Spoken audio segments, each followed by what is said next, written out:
When talking about the new coaching search in Carolina, here's what Carolina Panthers' David Tepper had to say. I would like someone to be here 20, 30 years. I'd like to have someone say the eulogy at my funeral in 30 years. Okay, maybe 40 years. That's David Tepper talking about what he wants in a head coach. What he doesn't want in a head coach is Frank Reich, who he fired this week, the second consecutive year that David Tepper has fired a head coach mid-season. It was Matt Rule a year ago.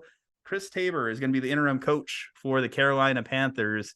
Has not been a good year for Carolina. Traded all this draft capital to go out there and get Bryce Young. And they have one win to show for it. And no first round draft pick next year to show for it. Carolina's a mess. David Tepper's a mess. Is this a toxic situation for any incoming head coach moving forward? Carolina's a mess. David Tepper's a mess. Yes. Conclusion. Yes, this is true. They are absolutely a mess. I think we can chalk this up as a dysfunctional ownership group. I usually say not all ownership changes are good ownership changes, although the previous owner of the Carolina Panthers had some iffy stuff going on there. If you want to Google why Jerry Richardson had to sell his team.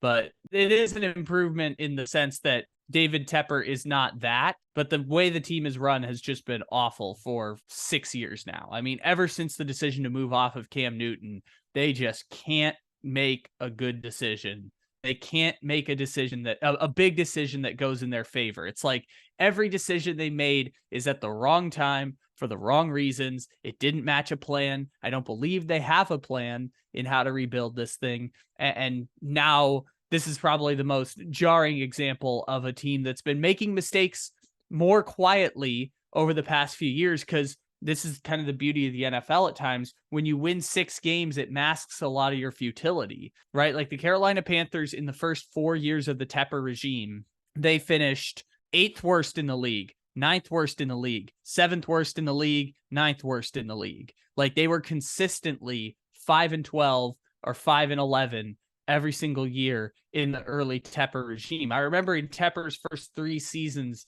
post October, I think they went like 3-27, but because they won those stupid 3 games with Sam Darnold to start the season, or those stupid 3 games with Kyle Allen, they would never get the draft positioning to pick a Trevor Lawrence or pick a Justin Herbert. And they would always find themselves on the outside looking in of a top quarterback, while they continually just tried to chop away at getting to 5 or 6 wins every single year, bringing in Teddy Bridgewater and bringing in Sam Darnold and thinking they were just a piece away, even though they clearly weren't just a piece away. And also paying Matt Rule the highest salary for any college coach coming to the NFL and giving him a 7-year contract. That was clearly a mistake on the part of Tepper and the ownership group. They've made so many dumb mistakes. And now the most recent ones of trading away Christian McCaffrey at the time that you did, and then trading all your draft capital for the number 1 pick, and then drafting Bryce Young over CJ Stroud, despite the clearly smoke where there's fire rumors that Frank Reich wanted CJ Stroud over Bryce Young, and Tepper traded up, forcing them to take Bryce Young. And Tepper is a meddlesome owner, and there's been whispers about weekly meetings between Tepper and Frank Reich, and Tepper giving instructions for how he thinks Reich should turn the team around. There's just been so many mess ups that it's hard to keep track of some of them at this point with the Carolina Panthers over the last 5 years. I think the mark of a good owner generally is one that sits back and lets his football people do football decisions. We've seen some of the best owners, obviously Robert Kraft, very hands-off and letting Bill Belichick run his team and his organization, and it worked out for him.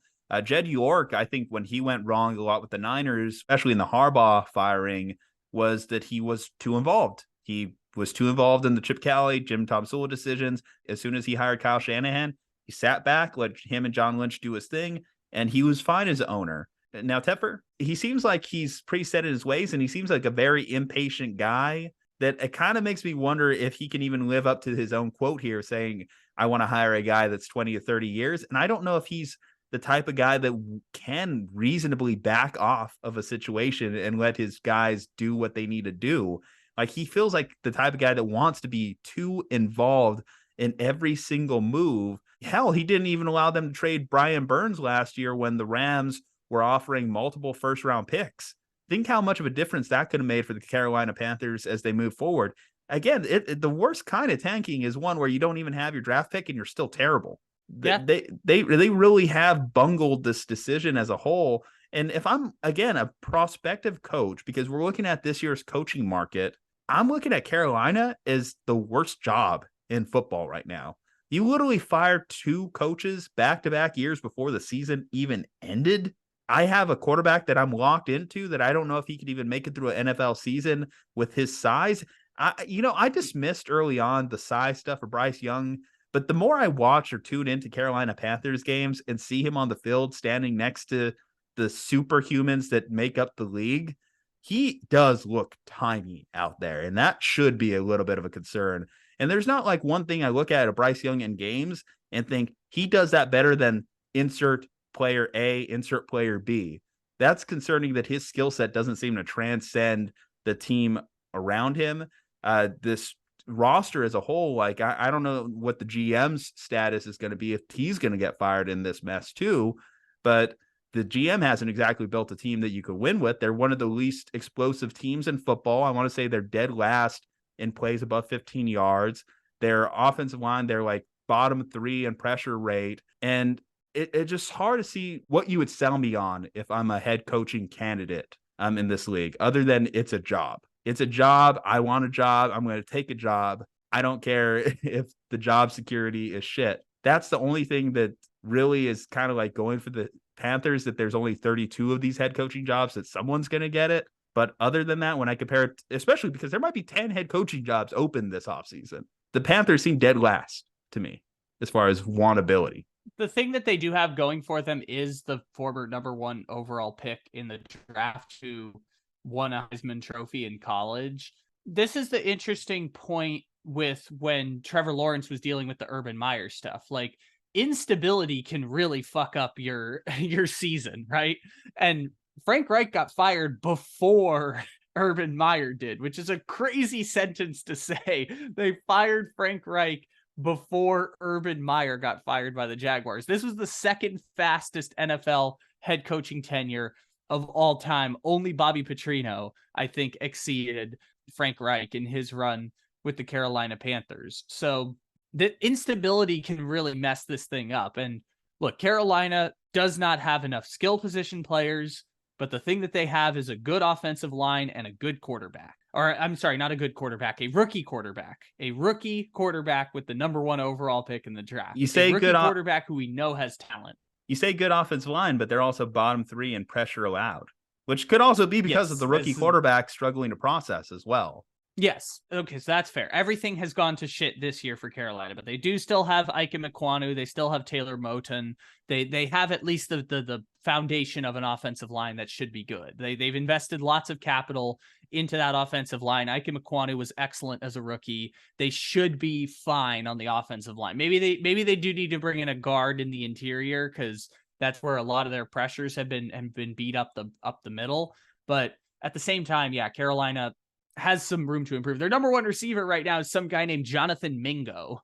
I don't know who that is, but that's their number 1 receiver at this point. Miles Sanders went from the Eagles offensive line to Carolina and started looking like DeAndre Swift. Meanwhile, DeAndre Swift went to Philadelphia and has started looking like Miles Sanders. So I think that probably explains some of that away from signing him as a free agent. But like, yeah, Adam Thielen wasn't even a number 1 receiver when he was in Minnesota at his best. He's not a number 1 receiver that Carolina should be looking to move forward with. And the problem for them is that they're not going to be able to get young players in the draft that help out in that way. They, like you said, they would rather have Brian Burns and no number 1 overall pick as compared to potentially having the number 9 pick in last year's draft and taking, I don't know, Jalen Carter, and then coming back this year and having a number 1 pick in the draft. Like, yeah, Carolina has bungled this thing and they're going to pay the repercussions of making some of those mistakes, but they can always go to the free agent market and sign like Hollywood Brown for $20 million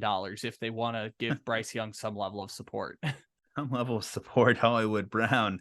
Yippee, hooray. Okay, well, let's talk about the ideal coaching candidate. So it sounds like, At least if I was to genuinely read Tepper's statement here and say, like, what is he looking for? If he wants a guy who's going to be there 20, 30 years, it tells me that he's searching for someone on the younger side, I would say.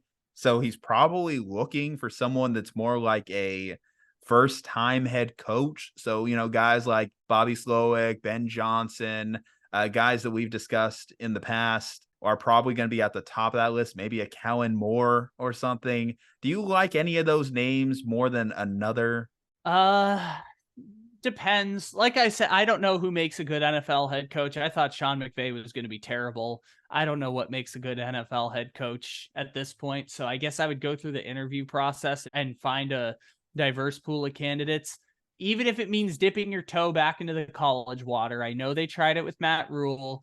I know it didn't work out, but there's not a ton of like must-have candidates on the market in the NFL this year. So maybe you dip your toe back in the college water and see what someone like Kalen DeBoer over in Washington feels about possibly jumping to the NFL. But I like those names.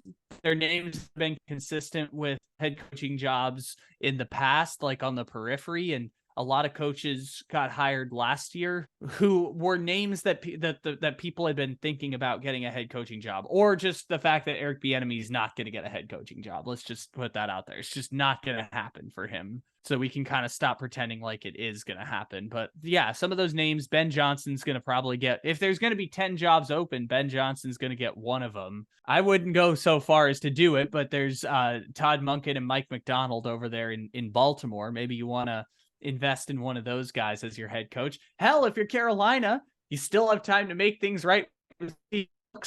You should have hired him in the first place last year. There's still time to make it right and make him the head coach. You don't have to like dig your heels in further after you clearly already made one mistake. This kind of reminds me, though, I mentioned Jed York earlier. This kind of reminds me of after they fired Harbaugh and how the head coaching job was so toxic that it was hard for them to hire anyone.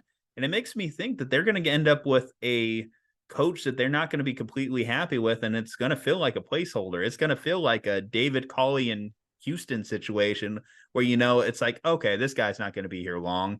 Because again, we talk about the top coaching candidates.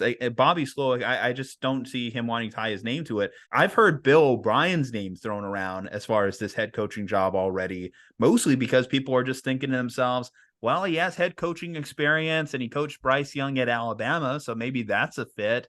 And that might be the best they can do, honestly. Like, I just don't know if a first-year head coach is going to want to tie his ship to Carolina, is going to want to tie his ship to Bryce Young when he doesn't even know if he's a good player in the NFL at this point. And I don't know if, like, a veteran head coach is going to fit what David Tepper is looking for in a candidate based off, if I'm, again, reading this statement very literally. That is a good point that you make, that this might be a placeholder position, but no one wants to take a chance at fixing Bryce Young. No one wants to take a shot at I know it's a small sample size, man, but he has not looked good. I think that needs to be said, that he himself has not looked good in processing. And I don't know if Frank Reich is a bad coach and just completely forgot how to coach offense at this point, but at least under the first year of working with Frank Reich, it just didn't appear that Bryce Young really had the mettle or the moxie to be an NFL starter or a successful 10-year starter like we're talking about CJ Stroud. And we might look back at that Stroud-Young decision 10 years from now and really, really criticize it in hindsight, because just the trade up mixed with what Stroud is doing right now in year one. And yes, Bryce Young doesn't have the best offensive line. That's known, that we know that now, but neither does CJ Stroud. CJ Stroud's offensive line is blocking 25th best in the league. CJ Stroud, Nico Collins, Noah Brown, Tank Dell, all very fine wide receivers, but it's not like their skill position group is infinitely better than the Carolina Panthers. Maybe a little bit. I mean, I would say Carolina Panthers, they don't have anyone that really stretches the field. It's bad there too. But I still, coming into the year, I thought they at least had a little bit more to work with than the Houston Texans. And it's night and day. I mean, Houston's a playoff team this year. A legitimate playoff team, Houston is. Carolina, again, we're talking about one win. And even to get that, and granted it was against Houston, was a dogfight, a scrap, and an ugly game to get there. In all their losses, they've looked ugly. It's not like we've looked at even a loss and it's been a good loss.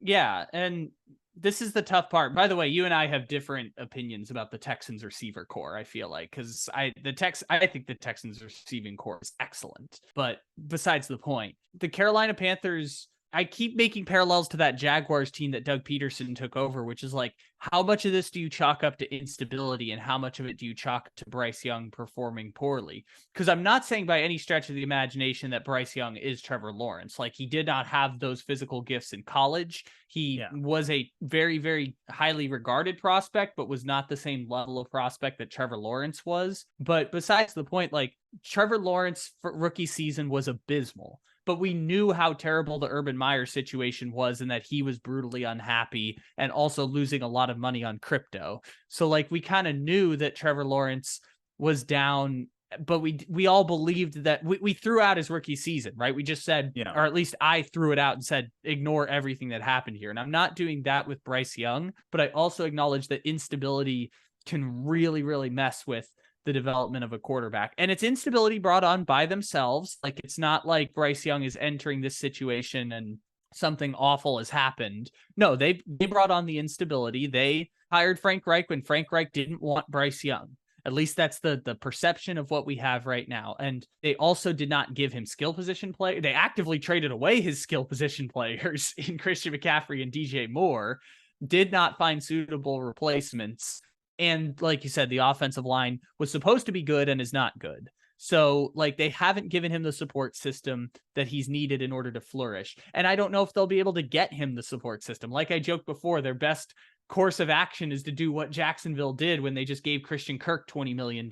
Just pay a Cardinals wide receiver an exorbitant amount of money, and maybe that'll count as a bit of a support system. But yeah, they have to do a bit of an overhaul. I understand why the job wouldn't be desirable as compared to like Buffalo or Dallas or even the Raiders, but some of these teams that are at the bottom of the league, I guess it's possible that the Panthers do have the worst of the worst jobs. Because like, even Tua Tagovailoa looked bad when he was playing behind the worst offensive line in NFL history.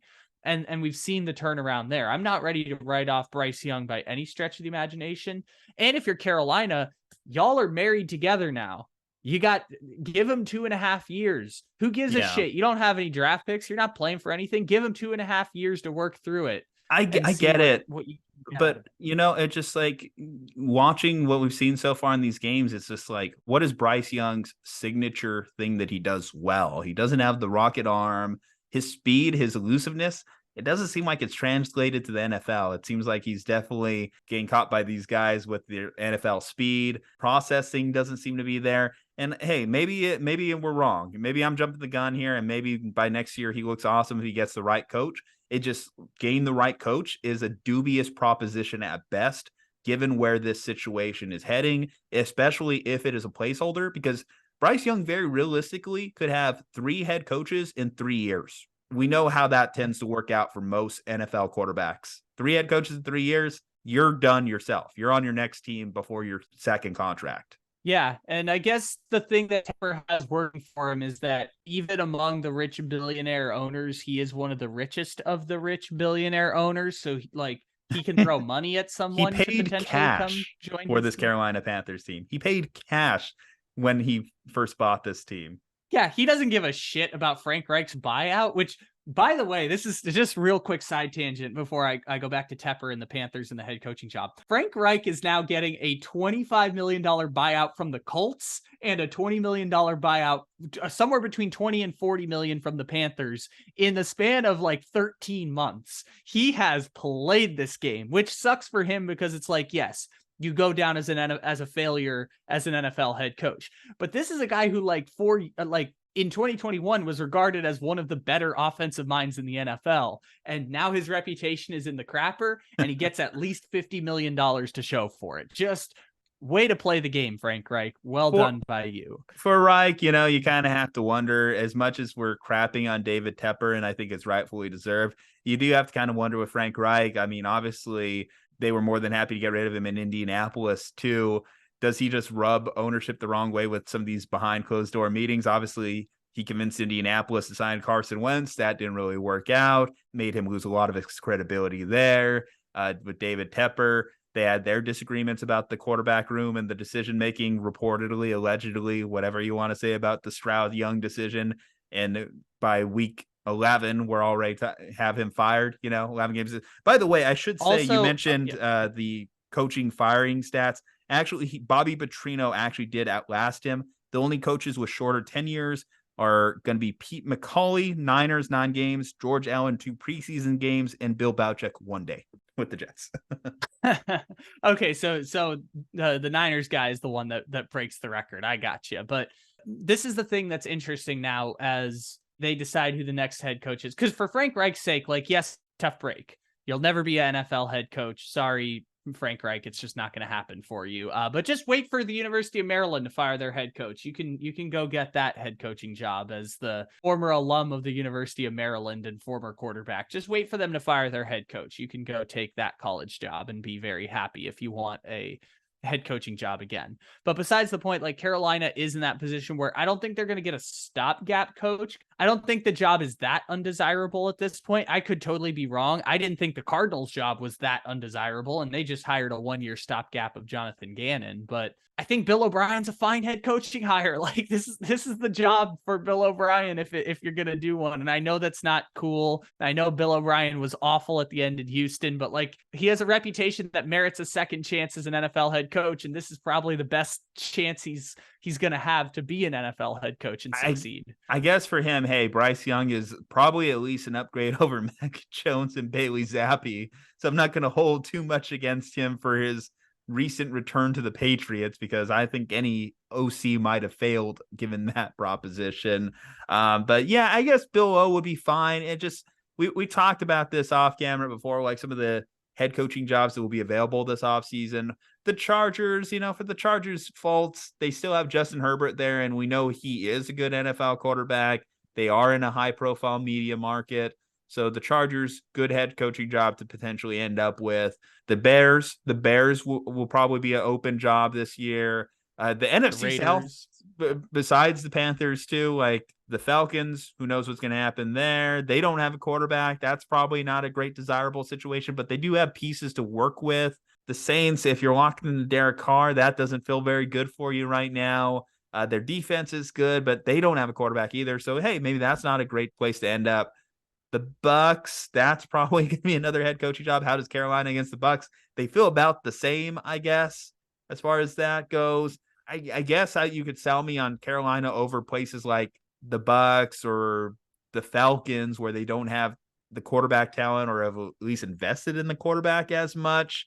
The Raiders, you don't feel great about that one either, as far as especially in the AFC West when I consider that job context and the pressure to win there coming off of both the John Gruden and Josh McDaniel tenures. I would say maybe if they're not dead last, they're probably second or third to last as far as my ranking of places I would like to coach if I was looking for a job in the league. The Jets might be open. The thing that sucks for Tepper is that he's not even going to be the new owner with a ton of money best job on the market, because Washington is available now. So he's not even going to be the owner with a ton of money who can just throw money at a new coach, because Washington's also going to be hiring a head coach. Look, the way you say it is yeah, there's a lot of bad jobs. There's a lot of bad jobs every cycle. It happens, man. There's bad jobs always available. There's bad jobs, but some are worse than others. You just have to look at the individual pieces that each team has and say, can I build off of that? Is there at least something? Again, like the Chargers, at least I have a quarterback. I have a quarterback, and I can fill out the rest of the team from there. The Panthers, not knowing if you have a quarterback, I would say the Bears are intriguing just because they have those 2 picks within the top 5. That's going to be very desirable for an incoming head coach, because if you want a quarterback or you want to stick with Justin Fields, either way, you have some pieces to work with that position. Draft picks and what's on the roster have to be calculated when you consider where I'm going. Right now, the Panthers don't have draft picks, and they have a bad roster. So it's not great. You know what? Again, Bill O'Brien is fine. It's fine. As long as he's not in charge of roster construction, Bill O'Brien is fine. I'm not saying it's going to work out the way you hope it's going to. I'm saying you could do a whole lot worse. There will be better jobs on the market.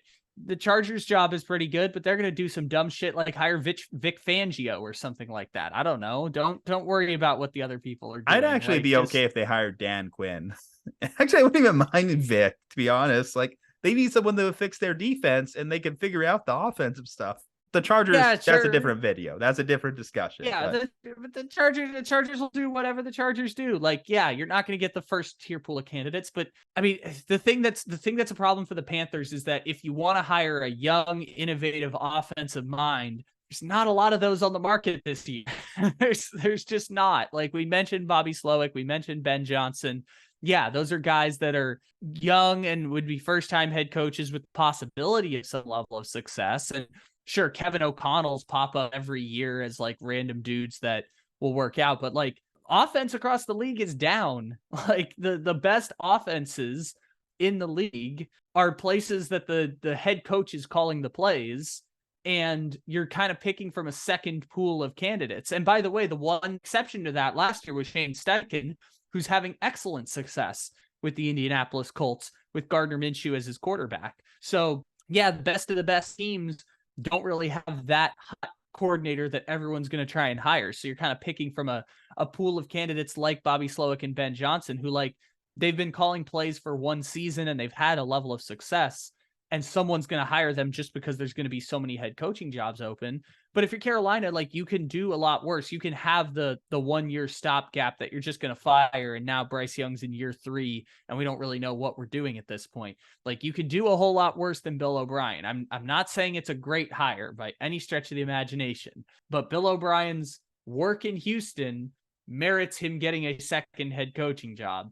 And Carolina, like I said earlier, it might be the best position for him just because of the connection to Bryce Young, and because they just need stability. They just need stability. And Bill O'Brien, you kind of know what you're getting.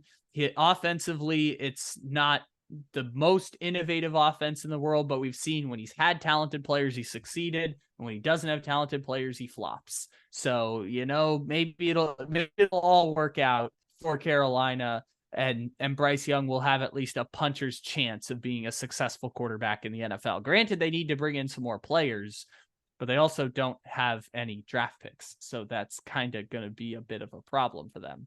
But we'll see what happens. Maybe they surprise us and go with a completely different route, which take Bill O'Brien or take Steve Wilkes, man. Just do it. Don't overthink it again. Don't galaxy brain yourself out of a top coach or whatever. Like, just get Steve Wilkes, man. The 49ers would be fine if you took Steve Wilkes. Just another draft pick for us. So I guess, yeah, for sure. I would say, though, I don't know, even Steve Wilkes, like, the Niners fans were questioning him up until he moved to the sideline too. So yeah, it's not like he's a fixer either. So we'll see. I don't know. But he was already there. He was doing fine. He was there. He was doing 4 games. He was doing fine. Here's what I would say: I will not begrudge a owner or someone in the front office for wanting to do better than doing fine. They thought, we're going to get Frank Reich here. We're going to get an offensive mind to pair with our young quarterback, a well-respected offensive mind of Frank Reich. Heck, you remember some people were like saying this one's for Frank, the Eagles players, after they beat the Colts last year during the Jeff Saturday thing. He was still well-respected even at that point from players that he hadn't coached in years. So Frank Reich was well-respected. I do understand the mindset behind hiring him over Steve Wilkes at the time. It just turned out David Tepper, the most impatient owner in the league, and that's what's cost this Carolina Panthers team. Who do you think is going to be the head coach of the Carolina Panthers next? Who should they target? How desirable is this head coaching job really? We want to know your thoughts. Leave a like on the video, subscribe to the channel, follow us on all our social medias from Juju and Kyle. Stay safe, happy, and healthy. We'll see you next time.